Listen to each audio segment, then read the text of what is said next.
অলপ সময় চালোঁ নতুন একো নাই মুখ্যমন্ত্ৰীয়ে কৈছিলে তেওঁ তাত নামাজ পঢ়া ট্ৰেইনিং লৈছে তেওঁ দলৰ মানুহে কৈছিলে তেওঁ ক'ৰবাত ঘূৰি ঘূৰিছে ISI এজেণ্ট হয় আৰু কি যে কৈছিলে এতিয়া দেখা পাইছোঁ পুৰণা কথাখিনিকে তেওঁ ৰেকৰ্ডিং কৰি বজাই আছে আৰু তেওঁলোকে SIT কৰিছিলে মই সেই সময়তে কৈ আছিলোঁ আজি 6-8 মাহ ধৰি যে SIT ফেচাইটি নকৰিব অসম পুলিচৰ এইবিলাক অসম পুলিচৰ দম নাই এইটো দিল্লী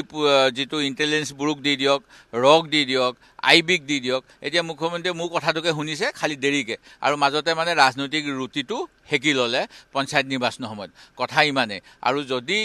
পাকিস্তান যোৱাটোতো অপৰাধ হ'বই নোৱাৰে কাৰণ লালকৃষ্ণ আদৱানী গৈছিলে জিন্না যিজনে পাকিস্তান লাগে বুলি কৈছিলে তেওঁৰ প্ৰণাম কৰিবলৈ আৰু অসম ভাৰতত এই হিন্দু মহাসভা আছিলে যিবিলাক লালকৃষ্ণ আদৱানীৰ নিচিনা মানুহৰ পৃষ্ঠপোষকতা আছে আকৌ যেতিয়া কাৰ্গিলত যুদ্ধ হৈছিল কেপ্টেইন জিন্দু গগৈ যেতিয়া মৰি গৈছিল সেইখিনি সময়ত বাছত উঠি এই কি নাম সেইজন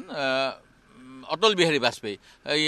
ভাৰত পাকিস্তান বাছ আৰম্ভ কৰিছিলে যি সময়ত কাজিয়া হৈ আছিলে আকৌ তেনেকৈ যদি চাওঁ পিছত বিৰিয়ানী খাব মন গ'ল আমাৰ মোদী ডাঙৰীয়া যিটো এতিয়া বিৰিয়ানী বেন কৰিম বুলি কৈ আছে সেই কাকো নোকোৱাকৈ হঠাৎ প্লেনখন নমাই দিলে প্ৰাইভেট প্লেন এই ভাৰত চৰকাৰৰ প্ৰাইভেট প্লেন এইটোতো আৰু অন্য পেচেঞ্জাৰ নাযায় ৰাষ্ট্ৰসংঘৰ পৰা আহি থাকোঁতে পাকিস্তানত হঠাৎ নমাই দিছে বিৰিয়ানী খাইছে হেণ্ডশ্বেক লগাইছে সেইবিলাকতো তেওঁ প্ৰশ্ন সোধক সেইবিলাক এইটো আমাৰ তেওঁ ভিছা লৈ গৈছে আৰু ভিছা লৈ যোৱাৰ পিছত এইচব কথা কৈ লাভ নাই মাত্ৰ তৰুণ গগৈ পৰিয়ালটো কংগ্ৰেছত আছে হিতেশ্বৰ শইকীয়া পৰিয়ালটো কংগ্ৰেছত আছে এইবিলাক পৰিয়াল কংগ্ৰেছত থাকিলে আমি কৈ থাকোঁ তোমালোকে কি ভয় খাই কংগ্ৰেছত গ'লা কি খাবলৈ পাই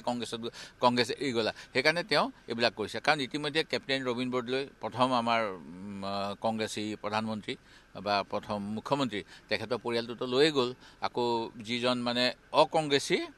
চৰকাৰ অসমত হৈছিলে মুখ্যমন্ত্ৰী তেওঁৰ পৰিয়ালো লৈ গ'ল আমাক নিব পৰা নাই কাৰণে এইবিলাক এনেকুৱা আৰু বিল' দ্য বেল যিটো কয় এতিয়া মানে অশ্লীল দেৱব্ৰত শইকীয়াক চাবই নোৱাৰি এইচব কথা কৈ আছে এইবিলাক কি কথা এইবিলাক ফটোৱা কথা এইবিলাক বেছি উত্তৰ দিব নাই